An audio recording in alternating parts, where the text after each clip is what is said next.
మిత్రులారా అందరికీ నమస్కారం. ఈరోజు ఒక టాపిక్ కోసం నేను చెప్పదలుచుకుంటున్నాను. ఇది కేవలము అవగాహన కోసం మాత్రమే ఈరోజు నేను మాట్లాడదలుచుకుంటున్నాను. అసలు పీడీ యాక్ట్ అంటే ఏంటిది? పీడీ యాక్ట్ అనేది ఎవరి మీద ఎప్పుడు ఎలాంటి సమయాల్లో ప్రయోగించాలని చెప్పేసి దానికోసం ఈరోజు మనము కొన్ని క్షణాలు మనం తెలుసుకుందాం. అసలు పీడీ యాక్ట్ అంటే ఏమిటి? పీడీ యాక్ట్ అంటే ఒక వ్యక్తి మీద అనుమానంతో తను క్రైమ్ చేస్తాడు, లేకపోతే విధ్వంసం సృష్టిస్తాడు అనే ఉద్దేశంతో ఆ వ్యక్తి వల్ల నాశనం జరుగుతుంది, ఆ వ్యక్తి వల్ల అల్లర్లు మొదలవుతాయి, ఆ వ్యక్తిని మీద అనుమానంతో ముందస్తుగానే ఆ వ్యక్తిని నిర్బంధంలో పెట్టడాన్ని ఈరోజు పీడీ యాక్ట్ అని అంటారు. అంటే ఆ వ్యక్తిని నిర్బంధం చేయడం, అనుమానంతో ఏదైనా అల్లర్లు చేస్తారనే ఉద్దేశంతో ముందస్తుగానే ఆ వ్యక్తిని నిర్బంధించడాన్ని ఈరోజు పీడీ యాక్ట్గా మనము పెట్టుకోవచ్చు. అసలు ఈ పీడీ యాక్ట్ అనేది వాస్తవానికి భారత రాజ్యాంగంలో ఉన్నటువంటి ప్రాథమిక హక్కులకు ఈరోజు ఉల్లంఘనంగానే మనం ఈరోజు చెప్పుకోవచ్చు. ఎందుకంటే ఈ పీడీ యాక్ట్ అనేది వ్యక్తి యొక్క భావ ప్రకటన స్వేచ్ఛ, జీవించే హక్కు, ఫ్రీడమ్ ఆఫ్ స్పీచ్ మొదలైన అంశాలను ఈరోజు అది కాలరాయబడుతున్నట్టుగానే ఈరోజు మనం చూసుకోవచ్చు. సరే, ఒకవేళ ఈ పీడీ యాక్ట్ అనేది అసలు ఎవరి మీద వేయాలి? వాస్తవానికి పీడీ యాక్ట్ అనేది ఒక వ్యక్తి చిన్న తప్పులు చేస్తే, చిన్న క్రైమ్ చేసిన వ్యక్తులు ఈరోజు 1 లేదా 2 ఎఫ్ఐఆర్లు అయినాక ఆ వ్యక్తిని, సాధారణమైన ఒక వ్యక్తిని, చిన్న క్రైమ్ చేసే వ్యక్తులను ఈరోజు తీసుకొచ్చి ఈరోజు పోయి పీడీ యాక్ట్ అని చెప్పేసి వాళ్ళను, దానికి ఎఫ్ఐఆర్ ఉండదు, ఛార్జ్ షీట్ ఉండదు, ఇవన్నీ ఏముండవు, తీసుకుపోయి జైల్లో పడేస్తారు. ఇందులో భాగంగానే ఈరోజు ఈ పీడీ యాక్ట్ అనేది పెట్టినప్పుడు ఎంతమంది ఈరోజు జైళ్ళల్లో సామాజిక కోణంలో మనం ఆలోచిస్తే కనుక ఎంతమంది ఈరోజు జైళ్ళల్లో మగ్గుతున్నారంటే వారందరూ కూడా అణగారిన వర్గాలంతా కూడా ఎస్సీలు, ఎస్టీలు, బీసీలు, మైనార్టీలు.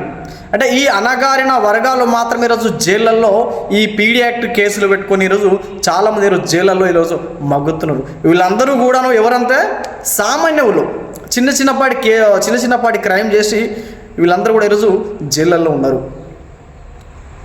అసలు విషయానికి వస్తే ఈ పీడీ యాక్ట్ అనేది అసలు ఎవరి మీద పెట్టాలి?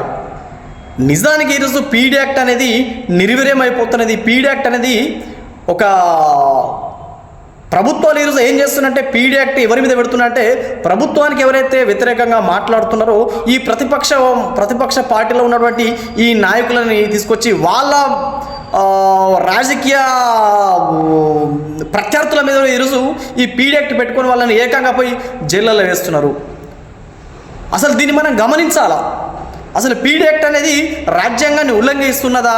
ప్రాథమిక హక్కును, ప్రాథమిక స్వేచ్ఛను, వ్యక్తిగత స్వేచ్ఛను, జీవించే హక్కుని ఈరోజు కాలరాయబడుతున్నట్టుగా ఈరోజు మనం చాలా స్పష్టంగా ఈరోజు మనం తెలుసుకోవచ్చు. అదేవిధంగా ఈ పీడీ యాక్ట్ అనేది అసలు ఎవరి మీద వేయాలండి? ఈ పీడీ యాక్ట్ అనేది ఎవరి మీద వేయాలి? ఎవరైతే నేరంగా, అంటే ఒక వ్యక్తి రోడ్డు మీదకి వచ్చినప్పుడు ఆ వ్యక్తిని చూసినప్పుడు సామాన్య ప్రజలు గజగజ వణుకుతారు చూడండి.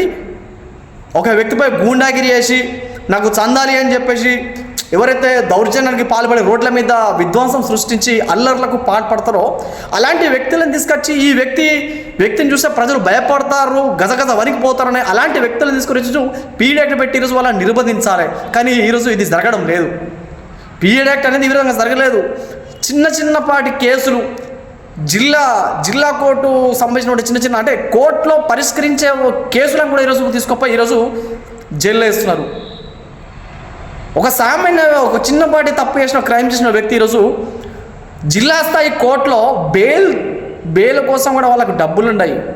అలాంటి వ్యక్తులను తీసుకుపోయి ఈరోజు ఎక్కడ వేస్తున్నారు? ఏకంగా పోయి జైల్లో వేస్తున్నారు.